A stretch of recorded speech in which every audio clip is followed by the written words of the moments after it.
Assalamualaikum warahmatullahi wabarakatuh. Salam rahayu, salam sehat, salam semangat.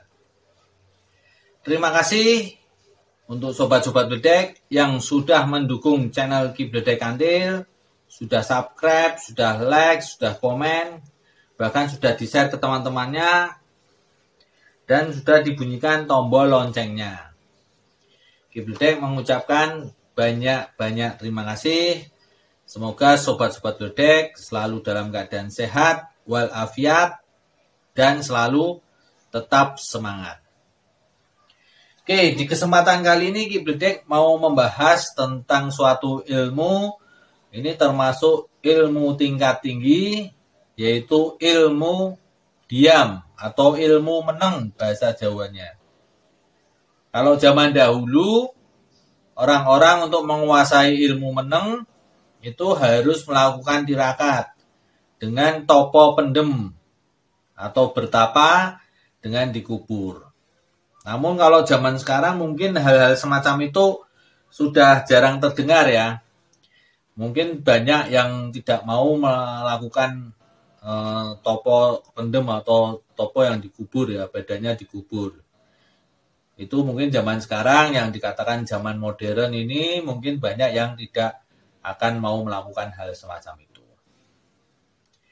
Namun sebetulnya topo meneng itu sebetulnya implementasi dari sifat sabar dan sifat ikhlas.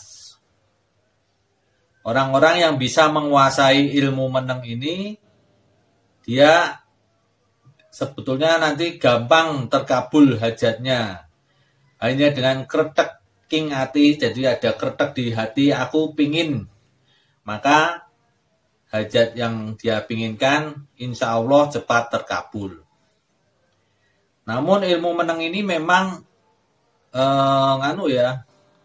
berat untuk dikuasai. Sebetulnya gampang, hanya dengan kita diam saja, tidak melakukan aksi terhadap sesuatu hal yang dari luar diri kita yang mungkin membuli kita, mengejek kita, menghina kita, atau semacamnya. Itu memang mudah untuk dikatakan. Namun kalau kita saat mendapatkan ujian yang tersebut, biasanya kita langsung bereaksi. Makanya itu orang sabar, orang ikhlas, itu memang belajarnya terus. Tidak tahu sampai kapan. Ini sama, ilmu meneng itu karena implementasi dari sabar dan ikhlas memang harus belajar. Jadi zaman dahulu kalau nenek moyang kita melakukan topo pendem atau bertapa dengan dikubur, itu tujuannya agar terbiasa tubuhnya tidak bereaksi. Jadi jika ada seseorang yang menganiaya secara lisan, jadi diejek, dihina dan sebagainya, dia tidak langsung bereaksi. Jadi agar terbiasa ya. Namun itu aja juga kadang tidak semuanya bisa berhasil. Kalau untuk zaman sekarang, mungkin tirakatnya bisa dengan jalan berpuasa. Berpuasa itu tujuannya juga untuk mengendalikan diri. Ilmu meneng ini juga sebetulnya pengendalian diri. Orang yang menguasai ilmu meneng ini bukan berarti orang itu pendiam, bukan. Contohnya gini, orang itu aslinya itu ceria. Orang itu ceria, tapi kalau ada yang menyakiti atau membulinya atau mengejek atau menghina atau semacamnya, kalau dia tidak menguasai ilmu meneng, biasanya dia bereaksi. Macam-macam reaksinya ya. Kalau dia merasa kuat, reaksinya dia akan melawan. Tapi kalau dia tidak kuat, dia akan menjadi murung, menjadi pendiam. Karena dia terkena reaksi dari bulian atau hinaan atau cacian atau semacamnya.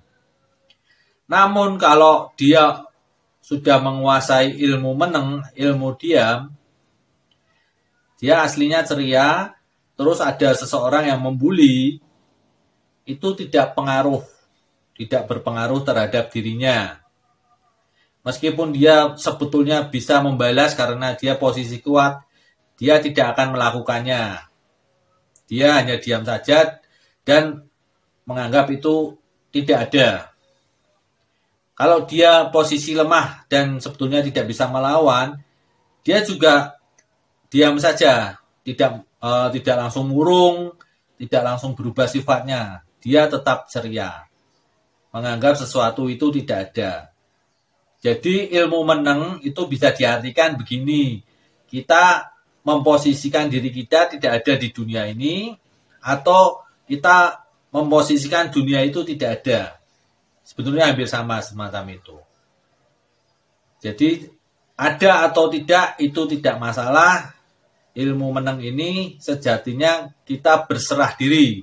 Jadi ilmu meneng implementasi dari sifat sabar dan ikhlas yang kemudian menimbulkan sifat tawakal atau berserah diri kepada Sang Pencipta, berserah diri kepada Allah Subhanahu wa Ta'ala.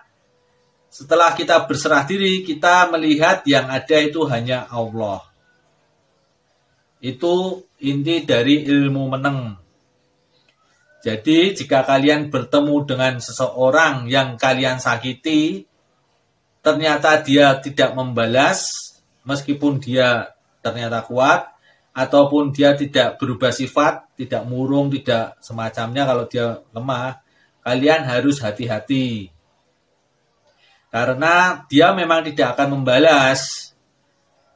Karena yang akan memberi balasan itu adalah Sang Pencipta sendiri.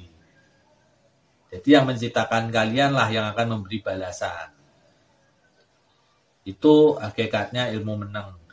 Atau kalian kalau ternyata kalian disakiti dan kalian tidak langsung bereaksi, itu ada tanda-tanda kalian sudah mulai menguasai ilmu meneng, ilmu diam.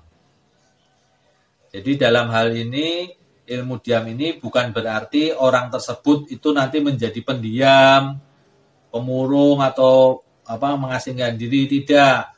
Ilmu diam atau ilmu meneng ini intinya kita menyerahkan segala sesuatunya kepada Sang Pencipta. Ini mungkin pembahasan singkat ya. Sebetulnya kalau mau dibahas lebih dalam itu memang panjang. Kadang Ki Bledek juga agak kesulitan untuk memilih kata-kata yang pas.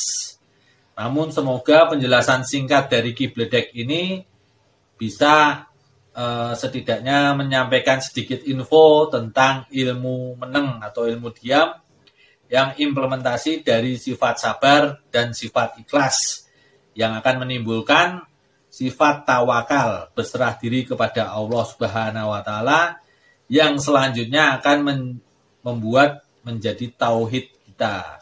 Kita akan mendapatkan ilmu tauhid. Jadi banyak rentetannya sebetulnya. Oke, wassalamualaikum warahmatullahi wabarakatuh. Salam rahayu, salam sehat, salam semangat.